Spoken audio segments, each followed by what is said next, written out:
Hola, it's Wednesday. Thank you very much for joining us here at Rivalries Sports Podcast. Like and subscribe to all of our social media content. So all of you check us out here, all of our social media platforms. I got my Orioles hat on here because we're getting in spring training. Talk about the O's tonight. It's like a spring training report. Good stuff going on in Sarasota. New facility. Heston Kerstad hit a home run. Vance Honeycutt, some of the young guys. So that was very cool. So we'll definitely get to that tonight as well.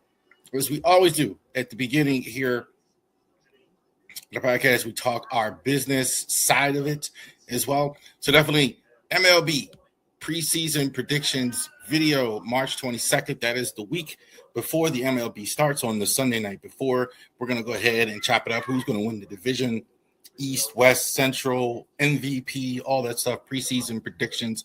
We'll definitely have that for you. Our flagship rivalrysports.company.site. So definitely check that out as well. We definitely revamped it. We went over it. It's wonderful. It's got brand new stuff. We are keeping an eye on the possible Ravens jersey change. All right. So we will keep an eye on that. So we'll be happy to go ahead and do that for you as well. Also, to links on Fanatics Sports Memorabilia Shop. Definitely. So keep an eye on those links. You'll see them everywhere. Definitely on our LinkedIn page, on our X page. So definitely check that out. Genesis Notary Services /Facebook.com as well. So definitely check that out. If you are in the Shenandoah Valley area and you do need notary services, if you know, we definitely can help you there. See Charles Harris. We are LegalShield.com. Definitely too. I can't emphasize enough one more time how much value you can get getting your legal needs satisfied with Legal Shield. Great resource for me and my business and my family. I've called them many times to get help. If you are definitely looking for a will, help with collecting money with your business, helping with any type of situation, definitely call Legal Shield and get that squared away. It's a great resource for you as well. All right. Let's get down to business and release the hunt. For those of you dads out there that watch Milan, you know what that song is. All right. And today we're going to start our 2026 first Ravens mock draft. So definitely check it out here. So we're going to do our mock draft next week. Big board. We're going to go ahead and get that squared away as well. So we're going to talk with our first Ravens mock draft. A little bit before the mock draft, I'll go ahead and talk about what's going on right now as it relates to the draft. The NFL Combine is going on right now. We did hear today from Jesse Minter talking to the media at the Combine, watching the players as well. Also heard, more importantly, I think, during the Combine from Eric DeCosta, Todd Linderbaum did receive an offer from the Ravens. No surprise as well. The Ravens kind of roll like this as far as making an offer. They don't make 2, 3, 4, 5. They kind of just make one, right? Here's your offer. Here it is. Get back to us, etc. So Linderbaum's been playing hardball with him. That's still not done. Nobody asked the $1 million question. Are you going to franchise him if he doesn't sign? So interesting to hear that if it does. Some teams have already announced it. The Ravens aren't going to do that. By history, Eric DeCosta likes to wait and do that to the last minute and say, okay, then now we'll like to wait to the last day before he has to do it. Then go ahead and mention that. So interesting as well. Also was interesting. He did expect Marlon Humphrey to be back on the team next year. So that's fascinating, I think, because there was some question whether he was going to have to have a pay cut or whatever. So again, very positive about Marlon. That could have been a bigger need than what people suspected if you let Marlon go. I think that's also part of it. So if you bring back Marlon there as well, along with Nate Wiggins, at least you have 2 starters there. So I think those were the 2 big takeaways that I got from it.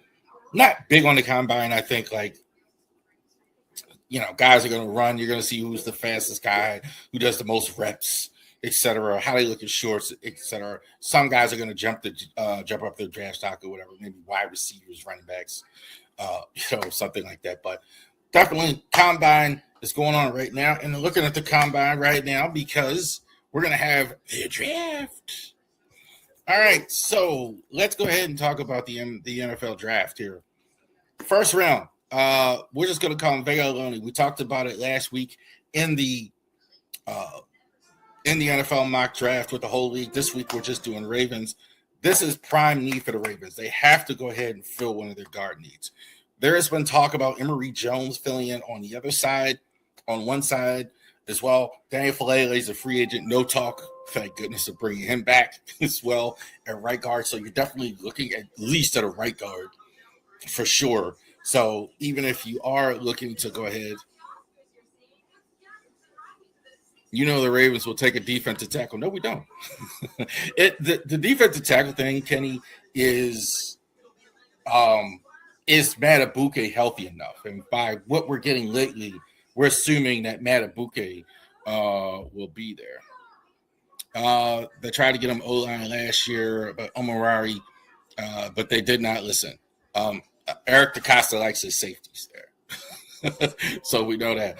Aloni, I think, will fill in. Steve Avila from the Rams, I think, is a good comp for him. This guy's very active. So if you want to guard, though, I would say you're not going to have 4 or 5. This will be your shot. Certainly where the Ravens were picking as well. I got you. I know who you're talking about. So that's with the shot here. I think the Ravens definitely are going to look at that in the first round. Derek Moore. Here's a guy, if you see him like a few months ago, maybe third round, later than that as well. Now you got a guy, Derek Moore, definitely played with Jesse Minter when Jesse Minter was a defensive coordinator at the University of Michigan. So this is a guy he knows very well, had a very good senior year as well, and also too had a very good Senior Bowl week. So that matters. So possibly I've seen on some boards that's third round. I do think the Ravens would take him here. Edge, I think, is the other need. I think they have to. They have to. Let's see. I watch you and another Ravens guy, but you guys never agree. That's all right. He can be wrong, whoever it is. All right. Derek Moore as well. Rashawn Gary is kind of what I see with him. He's never going to be this like Max Crosby type or whatever, but he's going to knock you over with power, get you 8, 9, 10 sacks, etc. As well during the season. Maybe not 14, 15, but definitely this is a good value pick here in the second round, and this is a absolute prime need for the Ravens as well. Moore and Green on the outside is nice. I absolutely agree with that. Getting Moore and Mike Green, I think is a good start point for next year. Max Clare from Ohio State. Thank you, sir. Max Clare from Ohio State. This is when I see him, I easily see a Dennis Pitta when I saw him play football. He's not going to be this guy that's going to that's going to stretch the field, whatever. He's going to beat guys in the short area, catch the ball in the short area, and make those 50-50 balls. He's going to take it away from linebackers, safeties, inside. He's a typical, not a lot of yak, but I do like what I also meant Dennis Pitta. Dennis Pitta was a type of catch and drop guy, right? He's going to catch it, play in space, and get the yardage right there. So he's not going to get a lot of yak. I think for a third-round pick, they're definitely going to need tight end in this draft because you're probably losing Isaiah Likely. You could also be losing Charlie Kolar as well. So it'll be interesting to see what they do there. I think Claire would be an outstanding pick in the third round for the Ravens as well. Fourth round. Now, again, the comp picks haven't been completely announced yet. So just keep that in mind with this. But Chandler Rivers is clearly, to me in this draft, one of the best slot corners in that. So we just talked about bringing back Marlon Humphrey for the next season. Awuzie, a free agent as well. So you're going to need some help there. We'll see TJ Tampa is going to have a bigger role, possibly. Kobe Bryant, I think, of the Seahawks, a smallish guy who can fight in the short area as well. I don't know if you're ever going to put this guy on the outside, but clearly you could put this guy in the slot. I think it's a great late pick for you. Somebody who can come in, not going to play every down, but he has great speed there as well. Claire is my second tight end right now. Maybe not in April, but for now. Claire, I think it's fun to watch. If you watched him, Kenny, and you watch Max Claire, fun to watch. Great in the short area. Great physical tight end, but he's still a receiver as well. Next, Pat Coogan from Indiana, from the national champion Hoosiers as well. So here's a guy who played at Notre Dame. Who in the right mind, right? He would have said a few years ago, why would a guy go from Notre Dame to Indiana? Well, he did, and he was definitely a contributor, one of the best centers in the draft as well. So issue with Linderbaum, maybe. Hopefully the Ravens can sign him. If not, you're going to have to take a guy. Probably you're going to have to take a guy mid-round because there's not really a guy early at center. And this is a guy I think is as good a chance as anybody as well. That run game of Indiana last year was outstanding, I thought. See, like he said what I say. Coogan, I think, is a day one starter. I'm actually a little surprised. He is not as thought about as well in it as far as the draft goes. I see him late rounds. Centers tend to go a little bit later, so I do that. Are we keeping Linderbaum? I don't know. I'm not sure. I think it's Linderbaum is playing hardball with the Ravens, and I do believe that it's possible he could leave because the Ravens want to lowball him. That's not going to work. He's got every team in the league wanting to sign him. So that is going to work. So this is a guy that can definitely praise you. Ted Karras is a guy. Alex Karras is Webster's dad. Ted Karras is a guy, good career as well, good solid center. I think a guy could play here as well. Max Brazen, fullback, tight end, Michigan as well. Kind of the guy I'm thinking of is Nick Boyle. So another free agent, interesting name we're going to know about soon is Pat Ricard. So is he a guy that can go ahead and they're going to bring him back? Are they keeping a fullback? So here's a guy who's a hybrid. So played his first couple years at Michigan as well as a fullback. This past season, a little bit more as tight end. So you see 44. So you have that athleticism. This is a blocker, right? This is a blocker. He's going to catch the ball some, but I think he's a blocker. I think Nick Boyle, former Ravens tight end, I think is kind of what I see with him. He's a guy who's could be, you could say this guy's one of the better blocking tight ends in the NFL, one of the better blocking fullbacks, and definitely you could put him at fullback, obviously with that versatility. So here in the late rounds, you're going to need at least two here for sure as well, because you could be losing two guys. So Ravens have a history of doing this, taking Charlie Kolar and Isaiah Likely in the same draft, Mark Andrews and Hayden Hurst, Ed Dixon and Dennis Pitta. You're losing some guys. Now you're replenishing them with late round draft picks. So I think that's very possible here. Caden Curry of Ohio State. Set the edge guy. So this is a guy here that's definitely a guy that's definitely you look for a guy. Rob Ninkovich, I think, of the New England Patriots is kind of like that. You're going to get some pass rush as well, but they really seem to like guys that set the edge. Not a guy with that explosive motor. Got some motor, got a good motor as well, but he's an edge guy, but he's all over the field. He's definitely going to play linebacker. He's definitely doing that. Curry's flying up boards. I believe it.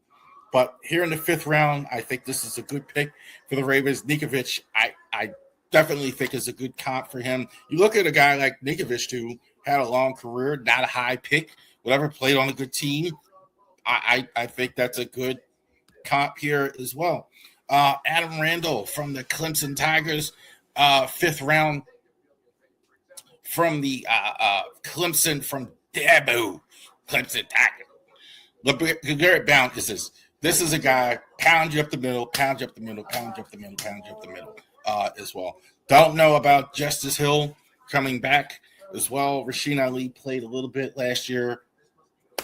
I definitely think to take a guy like this in the late rounds, I think is worth it. Look, they carried 4 running backs last season. I don't know if they're going to carry 4. Are you going to keep a Justice Hill? Derrick Henry getting older. I think this is definitely a guy. Garrett Brown, good straight ahead runner in between the tackles. I definitely think good late round choice here as well. Caleb Proctor from Southeast Louisiana, small school. Brandon Meanbane is the comp as well. When you watch a guy like this, and I was watching Caleb Proctor, when you watch a guy, a small school guy, I want to say this guy is dominant. He's the best player on the field if he's going to play in the NFL. You watch Caleb Proctor at Southeast Louisiana. This guy was dominant. He's the best player on the field. He was just blowing up everything in Southeast Louisiana. Needs to put on some pounds. I think he looks a little small. So for right away, kind of similar to Aeneas Peoples last year. So hopefully he can get some time. You're going to have to. We're still waiting on Matabuke. It's possible you're going to get Matabuke back at some point this year, or you may have him at the start. This will give you some insurance. I give you some depth piece I think is needed. I think they're going to be looking for one, I think, defensive end, defensive tackle in their 3-4 as well. Brent Urban may retire. Tavian Bryant may have to retire. You're going to need a guy late round. I think this is a good choice. And why not? Almost as good as the Army, but a Navy guy, Eli Heidenreich from the midshipmen as well. Kyle Juszczyk, I think that's the high-end version of this guy. So you talk about Brayson, you take him earlier in the draft, he could play tight end. This is versatility. I think this guy could play 10 years in the NFL in special teams, right? He could definitely easily be a fullback, definitely a hybrid guy at Navy. He played wide receiver. He played running back. They run with 3 tight ends. So this is a guy definitely if you're looking for a guy to help you out on special teams, and I'm sure they are going to look for a guy to help them out on special teams as well. Absolutely, he could start at fullback. Kyle Juszczyk for the 49ers, I think, is the best comp for him as well. That's last year. That's wrong. All right, so Vega Alone, Derek Moore, Max Clare, Chandler Rivers, Pat Coogan, I think like that. Definitely have on the offensive side. Definitely they have some holes there as well. You need the pass rush. You address that as well. Braysden, I think, as well. Tight end, fullback tight end from Michigan. Curry, I think Kenny was saying it. He's going up draft boards. I think late round linebacker as well. Randall, I think, is a good late round pick there. Proctor, good small spook at Heidenreich from the Navy. There you go. There's your draft. All right. So we are going to get more soon, some official picks from the draft as far as that goes. So once they actually release the comp picks, I don't think they've been released yet. Any day now, I'm thinking, because it's usually right around the combine, a little bit after the combine, when they actually release the official comp picks. If they have, put them down in the comments, whatever. So definitely check that out there as well. All right, more NFL here, and so let's talk about this. So we're going free agency is going to start as well. We talked about what the Ravens are. There are certain teams we know what the quarterbacks are. I do think. Hold on, that was last week. I didn't even see him as he really was until 2026, obviously. But the tiers. So these are the list of the quarterbacks. This is the hierarchy, right? So teams right now are in decision mode, right? They're right now in Indianapolis at the combine looking at players to go ahead and help them for the next season. And we want to know how good are the quarterbacks that they have? Who's looking for quarterbacks? Where are we ranking them right now as far as the league hierarchy? Who's better or worse than you think? All right. So these things make decisions for teams and where the quarterbacks are right now. All right. So let's look at the tiers. This is the untouchable. Okay. So these guys, no debate in any of these, right? These guys, like if somebody was to call, I'm hanging up the phone, right? I want one of these guys. There's no discussion as well. Josh Allen, this is not in order, by the way. Not in order. We'll get to that later in the offseason. But Josh Allen, Pat Mahomes, Lamar Jackson, Joe Burrow, Jalen Hurts, Drake May, Matt Stafford. There's no discussion right here. I think these are the elite 7 in the league right now. Certainly, you look at what Stafford has done winning the MVP last year, May nearly winning the MVP. I think this is the elite list as well. Jalen Hurts, probably somebody out there might argue about Jalen Hurts, but he's got a Super Bowl. A lot of these guys on this list have won a Super Bowl, or at least taking a team to the worst. I think is like a team. Every guy on this list is taking his team at least a championship round, no question about it, or MVP, or certainly in the running No question about it on this list. There's no debate, discussion there, or whatever. These are the good quarterbacks right now. Really good. Okay. So I don't think they're completely untouchable in all cases. I think most likely teams are pretty much happy with these guys, although they're not super studs. Baker Mayfield, Brock Purdy, Sam Darnold, Jordan Love, Jaden Daniels, CJ Stroud as well. Mayfield, I think, was not as good last year.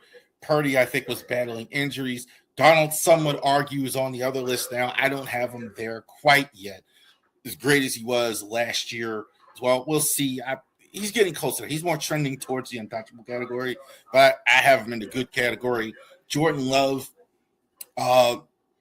good last year, up and down. Jaden Daniels, again, with the injuries as well. Stroud, I'm going to leave him there. I do think he's a little shakier, more trending the other way, but he's going to start for sure. I don't think the Texans are interested in trading him. He's not good on the road.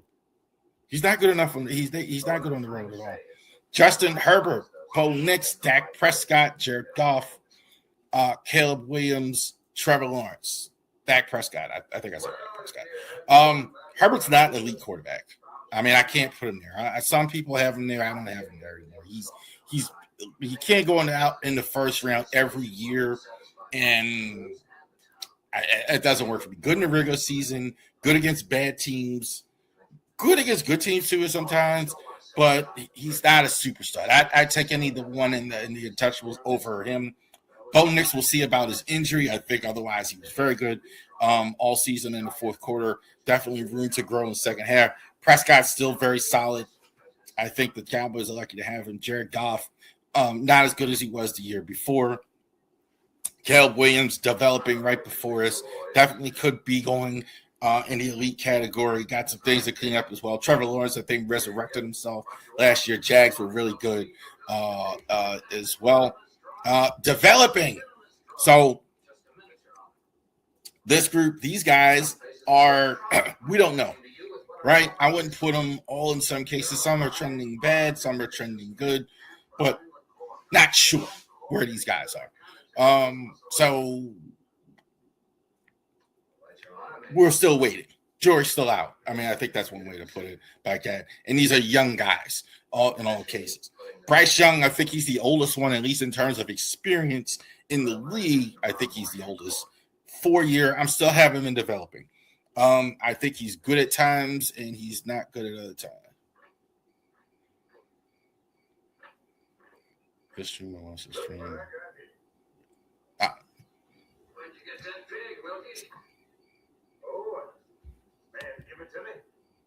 This streamer said he wants to stream with Tom Cats. That's fine. Rivalries Sports at gmail.com. Anybody wants to go ahead and discuss that? Definitely still doing interviews on the channel. All right. So, as well, Bryce Young, back to Bryce Young, I think 4 years and we still don't know. He looks good some weeks. He's not good some weeks. Carolina was better this year. So you got to give him that. So I don't think they're completely giving him enough. They got their 5th-year option. We still don't know. I think there is still some chance he gets better, but we're still kind of waiting. Michael Penix kind of get an incomplete, had an injury last year, kind of had 2 years where he didn't play. Cousins is gone, so we're going to find out. J.J. McCarthy that ain't going to work. I don't think so. I think jury's still out. I never did think he was that good of a quarterback at Michigan. I think he was a bit overdrafted. He has some physical tools. I do say that, and good team around him, but still waiting as well. Jackson Dart, John Harbaugh, I think that's one of the reasons why he took the job, because he likes Jackson Dart, and I don't blame him. I think Dart, as long as he can stay healthy, that's a thing, though. He's had like 4 or 5 concussions already. So you got to be careful with that. Tyler Shout, I'm not as sold as some people are on him, but I think he was better than what all we thought as well. So I think it was very interesting as well to see how Shout does going forward. Still kind of waiting. Cam Ward and Shador, incomplete in both.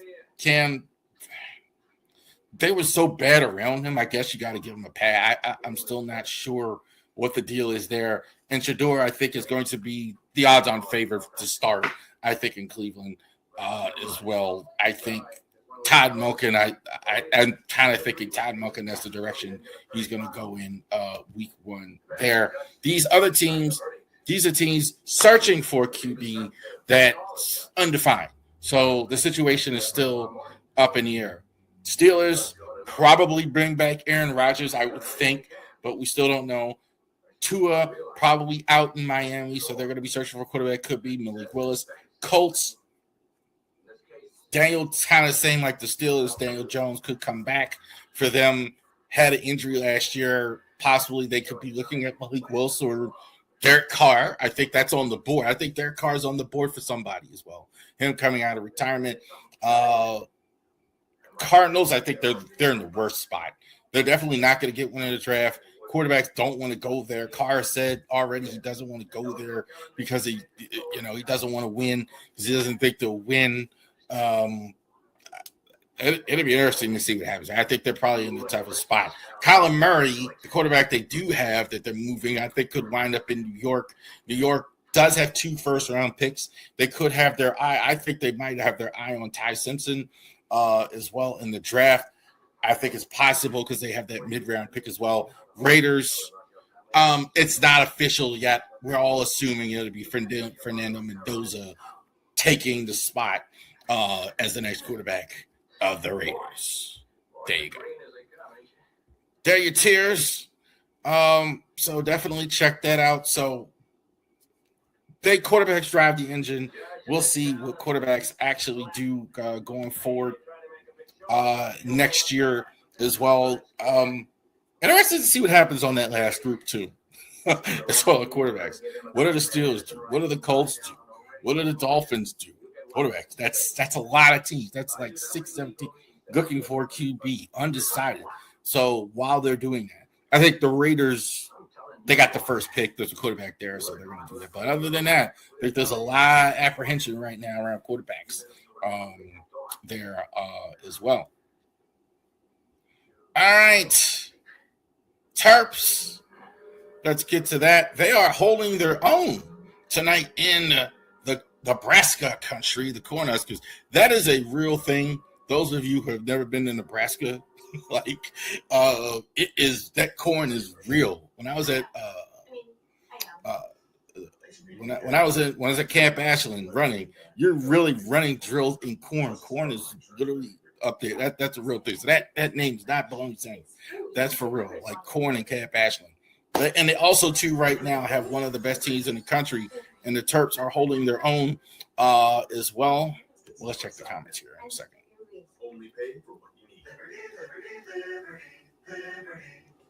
Yes, that same thing. But Terps are holding their own as well right now. So definitely we're going to post about that. 48-45. Terps just got a basket there as well. So that would be a huge upset as well. Played against Northwestern earlier in the week. Terps, I'll say this. They're playing hard. So the record really isn't good as well. They're playing hard. They've at least, for whatever it's worth, closed the margin of victory in a lot of those games. 78-74 against Northwestern as well. Andre Mills, I think, is growing right before us. He had like 39 points the other night. So he's a scorer. I think the Terps in the offseason, the two guys you definitely want to keep in the transfer portal going forward is Andre Mills right now and Darius Adams. So if you can go ahead and bring them in with the freshmen that they're coming in, the strong freshman class, that would be awesome, getting them to go forward. Seeing how they're doing tonight as well. Look, no NIT, no possible NIT. Oh, I won't go that far. Possible NIT if they can make some surprises in the Big Ten tournament, but they would actually have to win the Big Ten tourney. Very hard to do that nowadays with the length, the amount of teams in the Big Ten, how big the tournament is. So we'll see about that, how that goes. But the Terps, I would say this. The last 5 games, I'm way more encouraged than the first ones. They just didn't even look in games at all like they belonged on the court. At least now they're playing hard. They got the great mix of guys playing hard. and they're fighting in these games as well. We'll get to that in a second. Real quick, shout out to our man Ryan Ripken, who is this year joining Mass in Color Commentary as well. That surprised me to see Ryan there as well. Ryan obviously is the son of Baltimore Orioles shortstop Cal Ripken, nephew of Billy Ripken and the Ripken family as well. Former Orioles minor league prospect. I think he's played with the Nationals organization. I actually see Ryan a lot as far as the YouTube and all that. So shout out to Ryan. I think I posted this and a lot of people was yelling nepotism. That's look, there's no getting around that. Like your last name is Ripken. And if you're picking your career, you want to be a sportscaster, sports content creator, sports in Baltimore, that surely helps. But I'm even more impressed with what he's been able to do with the YouTube channel. We started pretty much, I think, at the same time. That's how I remember. I think it was 2022. He's built this channel. He's got over 25,000. Oh, I think it's like 20,000 people out there broadcasting every day, 3 to 5, built a team. So very impressed with that. And I think he's definitely earned his opportunity here, despite whatever nepotism, whatever came with it. He's definitely, I think, earned his opportunity. So shout out to Ryan Ripken as well. I see him on 105.7 The Fan, also radio that now has a YouTube channel. So we do that. So definitely check that out. Speaking of 105.7 The Fan, I usually don't talk about Baltimore sports media, but I got to give this 2 minutes, right? Lock and Four is out at 105.7 The Fan, been there since 2020 as well. I was just waiting for somebody to defend Jason Lockenford, right? Somebody in Baltimore. Come on, man. There was nobody. there was nothing as well. Nobody likes him. Nobody likes his commentary. I mean, even when I was talking to Josh in the interview that's on the channel about, hey, Baltimore, and he didn't soft pedal it. So this guy, I can't think of a guy more unpopular as well. This is very interesting in the sense with Lockenford as well, that he first remember him as an information NFL guy on CBS. I didn't even know he lived in Baltimore. Very different presentation. Came off very different as well. And now angry doesn't do it justice like what I did see of him. So I've never seen a guy, like, even when the Ravens did well or did well, whatever, it's just angry doesn't do it justice. But he's welcome to come on the podcast. And I'd love to talk to Jason Larkin and find out why he's so angry as well. But he will no longer be on the radio. I'm sure he'll get another gig in media as well. It is a rough time, in all seriousness, for people in media right now. A lot of them losing a job like that's going out there. A lot of cuts all over the board as well. All right. So let's go to this.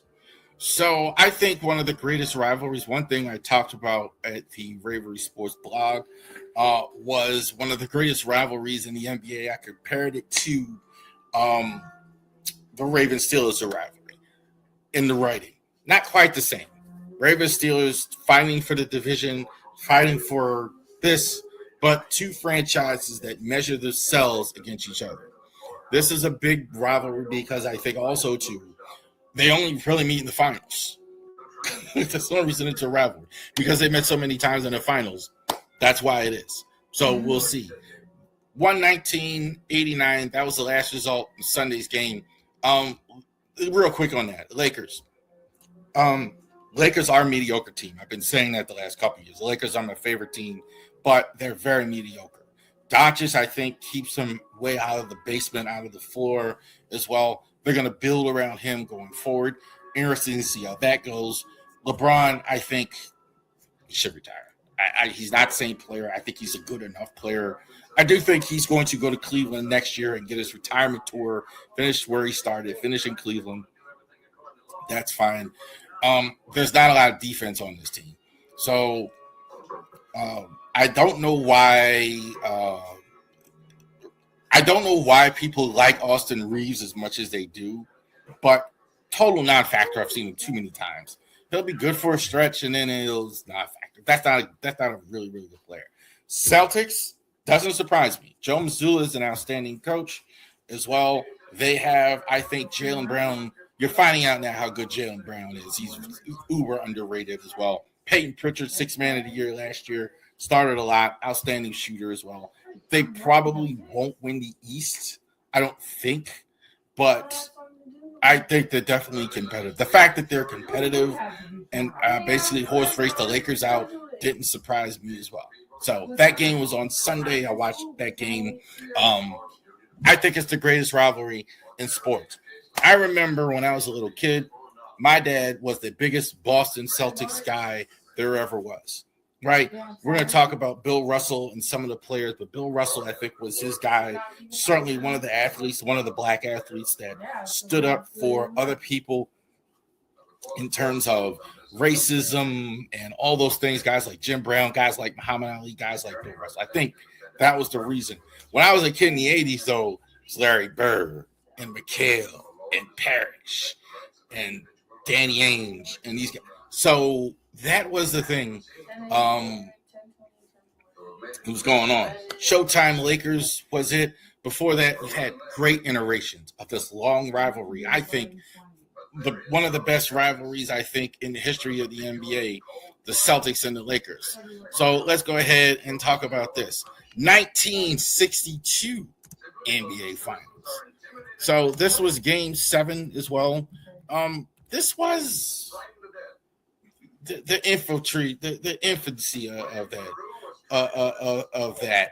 rivalry here as well. So Elgin Baylor. So some of you who don't know who Elgin Baylor was, Elgin Baylor, I think, was the Lakers of that era. So before there was Jerry West, you had Elgin Baylor.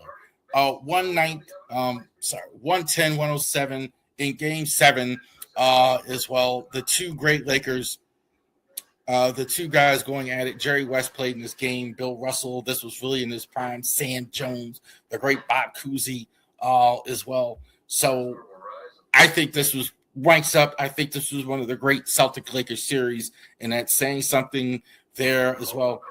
Bill Russell, I think maybe the greatest defensive player in the history of the NBA. One of them. I think other than maybe Dennis Rodman. I think that's the only other name I have. Wilt Chamberlain, maybe as well. But Bill Russell, I think maybe the greatest winner of all time as well. 11 titles in 13 years. Christmas 2008 had to get at least one regular season game. Kobe Bryant and Jesus Shuttlesworth right there. Ray Allen as well. I think this was the one that kind of brought this back a little bit, right? So when you talk about the Celtics and the Lakers, you talk about those great playoff series that they're always having. But a lot of times when you play on Christmas Day and you're featured in a lot of these games as well, I think this is what you see here. And this was one of the classic games, I think, in the history of the NBA. So the Lakers win 92-83. In this one, Kobe had 27 points. KG, Pierce. This was the Big Three era for the Celtics. This was the resurrection in some ways of these two teams becoming once again the dominant rivalry we had here. So we had it in the 60s, we had it in the 80s, and we had it here around 2010. The Celtics and the Lakers as the top two teams in the league. 1984, I remember this like this was yesterday. Kevin McHale clotheslining, you see it. Kurt Rambis, one of the dirtiest players in his own right in himself. Lakers were just having their way in this Game 4. They were running up and down the court, Magic Johnson and the Showtime Lakers. And Larry Bird just said, look, I don't want to see any more layups. I don't want to see any more layups. You guys got to get physical and knock them down. Next series, Kevin McHale clotheslines Kurt Rambis, literally clotheslined him like that. Nowadays, there's no way he wouldn't have got kicked out of the series. Clotheslines him in the series, and the Celtics actually win the game and win the series. And I think a lot of people look at this as the turning point of the whole thing, the McHale clothesline and this one, because the Celtics they didn't have the Lakers' speed, obviously, and all that, but they had the mental edge, the physical edge, and things like that. This was really the end, also too, of the Lakers as the Celtics rather as the dominant team of the early 80s. I think like the Celtics really had the early 80s as far as the dominance. 1969 NBA Finals as well. This is a famous picture as well. Jerry West walking off the court at yet another Celtic championship, the final of the 11 of the 13 years as well. Jerry West considered, the great Jerry West, the logo, considered retirement after this game. This was the last game that Bill Russell played in as the player coach as well. Celtics get it again over the Lakers, May 5th, 1969 as well. But number one, the baby hook. Game 4 of the 87 finals. Lakers over the Celtics. Lakers win the series. And like I just told you, the early 80s belong to Boston. The late 80s belong to the Lakers as well. Magic started doing the skyhook. That was a surprise. Obviously, you think, and this was also to the transition of Kareem's team, that we used to call it, to Magic's team. Magic became the guy. Magic became the MVP of the league. Magic was the MVP of the series. It was Magic Johnson's NBA at this point as well. And I think this was one of the greatest games of all time. Back and forth, dip and tuck down to the end. The baby hook. There you go. All right. So I think this is one of the greatest rivalries, I think, in the history of the NBA. Talking a little bit of the NBA here as well. So we had the game on Sunday as well. We'll talk some more games here as well. But I think just a tremendous rivalry that is when you talk about the Lakers and the Celtics. Top 10 lists. So we've been doing our lists here, and we got the 10 best in each position as we chug along. These are the last two in the field. So next week we're going to do right field. That'll be it. We have DH, starting pitcher, relief pitcher. Yeah, manager. Right. That's the week before the game. So we'll definitely check that out as well. And so who are the 10 best center fielders as well? So this is no longer just a position of guys. This used to be like the guys, the defensive position, guys with the speed, the leadoff guys, and all that. You got a different variety of player now in center field all over the MLB. So definitely check it out here. Who is the top 10 list of center fielders as well? Number 10, Brandon Doyle of the Colorado Rockies. So, yes, see, there you go. There's one. Rockies aren't very good, but they do have a very good center fielder as well in Brandon Doyle. Definitely a guy. Yeah, offensive guys, you do have an issue sometimes with them in course. You just do, because it's just that way as well. Not super duper offensively last year as well, but did get 110 hits. I think he's outstanding in the field too. I think he's outstanding defensively. It's not that easy to play defense as well, but 15 home runs, 57 RBIs. I think he was good. I think he's definitely worthy of a spot, I think, in the top 10 here as well. Catalan Rafaela. So the Red Sox are making some changes now. So they've moved on from some guys in recent years, Bogarts, Devers, etc. Now you're moving into the next generation. They've had good minor league prospects. And here's a guy who's absolutely, I think, coming up as one of the best young players in all of baseball as well. Rafaela as well. So 249 last year. For the Red Sox, I definitely think the sky's the limit for him. Very young, 5'10", 165, 20 stolen bases as well. 16 home runs, 63 RBIs. So I definitely think this is a guy that's going to get better as well. So definitely, too, the Sox are stabilizing the pitching. I definitely think this is a guy you can go ahead and build around in center field, along with Roman Anthony and Durant and those guys as well. So I think maybe you could argue one of the better outfields, if not the best outfield in baseball, right now, the Red Sox as well. Trent Grisham of the Yankees. So Grisham, Yankees are kind of slept on. It's funny, like they kind of like have a lot of good players that are kind of going under the radar, like, which sounds almost weird for the Yankees to say. But Grisham had 34 home runs last year, so I mean that's not that's definitely something there as well. So not as many as Aaron Judge, but definitely a guy. So again, these two guys are not high average guys as well. Throws the ball very well in the outfielder as an outfielder as well, but definitely guys that definitely deserve it. I think number 8, Trent Grisham as well. Dalton Varsho as well. Again, uh, solid, I think as well.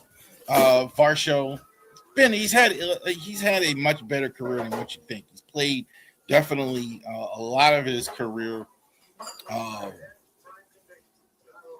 behind the plate early in his career, so he's definitely played a couple different positions here as well.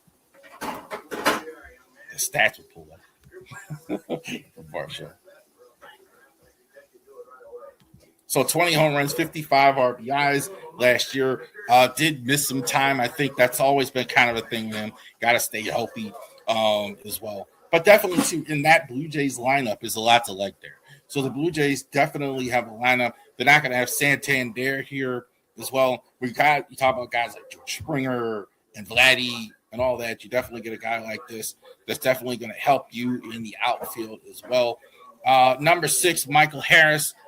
Another guy, again, kind of looking to rebound. I had him a little higher before, but the numbers have dropped a little bit. So I definitely can't put him as high as I once did. I still kind of believe, though, because I definitely still think the talent is there. Great speed in the outfielder. This is more what the traditional center fielder, speed, etc. 16 steals, 20 home runs, 249 average as well.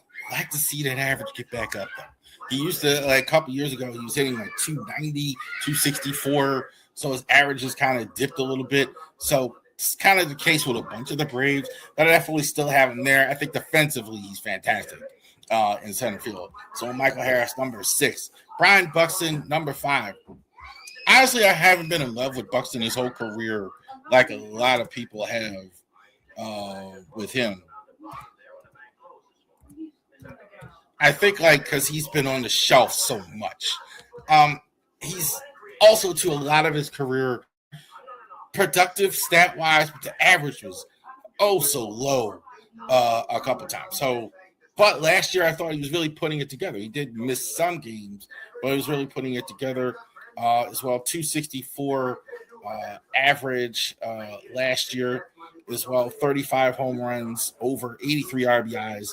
I thought this was probably his finest season. So I do think he lived up to a lot of the potential that people had for him as well. I got Buxton, number 5. Number 4, Andy Pages. I'm so tempted to honestly say Andy Pages, but that's not how you say it. Andy Pages for the Dodgers as well. He's going to be the starting center fielder for them. 27 home runs, 68 RBI. I think this is one of the many solid Dodgers out there as well. Terrific in the outfield. I think defensively as well. Now you got Hernandez, who's not so good, but Paez, I think, is fantastic in the outfield. And I think as an offensive player, I still think he can become even better than what he's developed into the last couple of years, and that's pretty good. 23 years old, definitely protected in that lineup as well. 27 homers. I think he even has stolen base potential. So I think the breakout is here for Paez as well. I think definitely he's a guy that could go get 30 home runs and 100 RBIs. No question about it. Jackson Merrill as well. So I think some people thought the breakout would have been already or even more than what it's been. But he's been solid. I mean, I definitely would put him there. Had some injuries.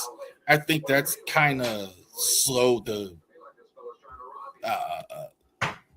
his development a little bit in terms of that. I would like to have seen him to stay healthy for a good 162. But what we've seen so far, has been good when healthy. 264 last year, 16 home runs, 67 RBIs as well. Definitely, I think outstanding. I think in the outfield, still really young. He's still 22 years old. Look, you're going to put a 22-year-old high draft pick third as well. But again, and the Padres now, again, used to think of them as a young team. Not anymore. Jackson Merrill, young superstar. Tati still under 30, but a lot of vets. So he's definitely going to get every opportunity as well. Pete Crow Armstrong. Man, where did this come from last year? I mean, you could argue. I mean, I think it had not been for the brilliance, obviously, of Shohei Ohtani, that the MVP consideration for definitely, I mean, in the first half, is definitely should have been there for Pete Crow Armstrong. First of all, I think a lot of people feel that he's the best defensive center fielder in baseball. So I'm not even going to argue that. I think he's phenomenal on defense. And he hits a ton of home runs, 31 home runs, 95 RBIs. Yeah, you're in Wrigley as well. But this guy really, really stepped up last year to the plate. 23 years old. Definitely, the sky's the limit for this guy. I definitely think this is a guy, he's already hit over 30 home runs as well. I think this could be his time on the Cubs to be Mr. Cub going forward. And I said it, not replacing the great Ernie Banks, but that spot where you're the best player now with Kyle Tucker gone as well. So Pete Crow Armstrong was terrific last year, but I still have Julio Rodriguez ahead of him, number one for the Seattle Mariners. I think Julio Rodriguez, finally last year, we got some of this stuff we're talking about. Like we talked about Jackson Merrill, potential, what could be Julio Rodriguez now is. He's phenomenal. 32 home runs, 95 RBIs, outstanding defensively as well. Heading now into his fifth year, prime years for him, 25 years old. Number one, without a question. There you go. Top 10 center fielders in all of Major League Baseball. So definitely check it out. Right field list is as well. Put it in the comments. Tell me what you thought. You right there with chips and soda. So definitely go ahead and do that as well. Make sure you like and subscribe and tell somebody, all of you that are watching right now, go ahead, share the video and go ahead and get your friends to watch as well. The second strength training report for the Orioles. All right. Second string training report, I think, is interesting. Now they've kind of settled in. They've got some spring games under their belt. They're playing pretty much games every day. We're getting a chance to see the games because Masson is showing the games. So 23 training games. So let's definitely check it out here as well. Orioles continue grapefruit league action the second week of spring, playing competitive games as they built towards opening day. So, like I just said, basically they've been playing games every day as well. Twins today, Yankees, etc. Guys are playing now half the game. So you guys are still getting into shape. You're seeing a lot of young guys. You want to take a look at some of those guys. We're going to talk about some of those guys. But, like, I was watching lunch break today, some of the game. Like, they were coming out, like, I think it was the fourth inning where you saw guys come out. Alonzo, Reshman, etc. They were kind of coming out then as well. Speaking of the polar bear, 2 homers the first week during the stretch. Any of the second home runs, giving the Orioles momentum at the plate. He's looked great. He's looked absolutely great here so far. I think definitely, too, there was no doubt. Obviously, you worry a little bit because he is a new environment. But this guy's a stud. There's no grass. He definitely looks the part. He definitely looks like he's having a great time out there. No injuries. Outstanding at first as well. So good to see Alonzo automatically right in the groove already. So that is good to see. I don't know if we talked about this last week because it's been out there. But Jordan Westburg is a storyline. Funny, right after the stream last week, I was on Twitter and somebody was saying that Jordan Westbrook could be out for this season. I think it was the channel was Gary Williams. I forget the name. I'm sorry, I messed it up. But Gary, it was Twitter's page. Gary Williams has a YouTube channel. Anyway, but he was talking about that, and I looked around a little bit more, and it was verified, and we heard that. And then the next 2 days later, Michael Elias comes out and says that he's going to be out all of April, it looks like, as well. So he's going to remain sidelined. So I don't know how that is. So it's possible he needs Tommy John surgery in his elbow, and so he may be out for a while. I think they're going to wait and see if they need to do it.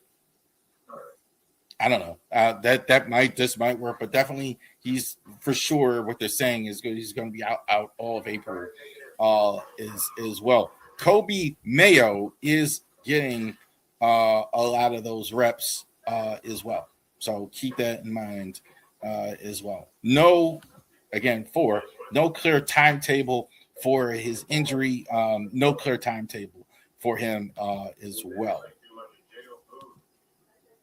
Heston Kjerstad is showing progress. His first hitting the ball healthy, making a viable case for playing time in 2026 as well. It'll be interesting to see what Heston does. Heston's 27. I definitely think last year was a bit of a fluke for him because I think he wasn't healthy. So he was even bad in AAA. So when they send him down. So I don't think he's healthy. He's looked much better already this year in the spring. The problem is I don't know if this is a spot for him. I don't think this is a spot. I mean, this team is – you got a lot of outfielders. Dylan Beavers, Tyler O'Neill, Colton Cowser, etc. Yeah, Ike Irish coming. I don't know. I'm not convinced that there's going to be a spot for him in Custer. However, it is good to see that he has been good here so far as well. First spring training game, Trevor Rogers was on the mound for the Grapefruit League opener. He pitched again today as well. The opener was on Friday last week. I think that's a clue. It could be that he's going to get the opening day start. They haven't announced it yet. I would think probably another week or so before you actually hear that. I'd think Trevor Rogers deserves that to actually start the opening day. Most valuable Oriole voted by the media last year. Good stuff for Trevor Rogers. I think definitely, hopefully, that could be a clue what they think. Vance Honeycutt is first string training homer today as well, 2024 first round pick for the Orioles. Vance Honeycutt really struggled at AAA offensively last year. So that's a thing. So he's out there, and he has looked good so far. For sure, he's going to be in Frederick, or I would think Chesapeake. I want to say Bowie. No longer Aberdeen, no longer Bowie, we call it.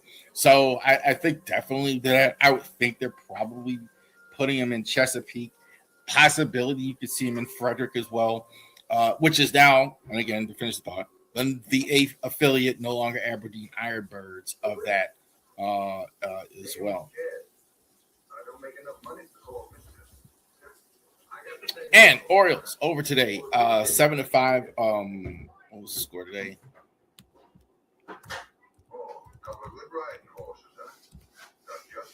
4-3 over the Tampa Bay Rays today as well. Definitely looks so good so far. 3-2 for spring record, whatever that means as far as that goes. Definitely too. I have noticed Taylor Ward did start off in leadoff spot today. Adley has been healthy out there as well, getting most of the time behind the plate. So interesting to see how that goes the rest of the spring. All right, guys. Thank you very much for joining us here on the Rivalry Sports Podcast. Like and subscribe to all of our social media content here as well. And definitely, if you're watching this right now, definitely to go ahead to our YouTube channel and hit the subscribe button. Go to our X page and go ahead and hit the follow as well. Share it with everyone. Thank you very much. Have a great rest of your week.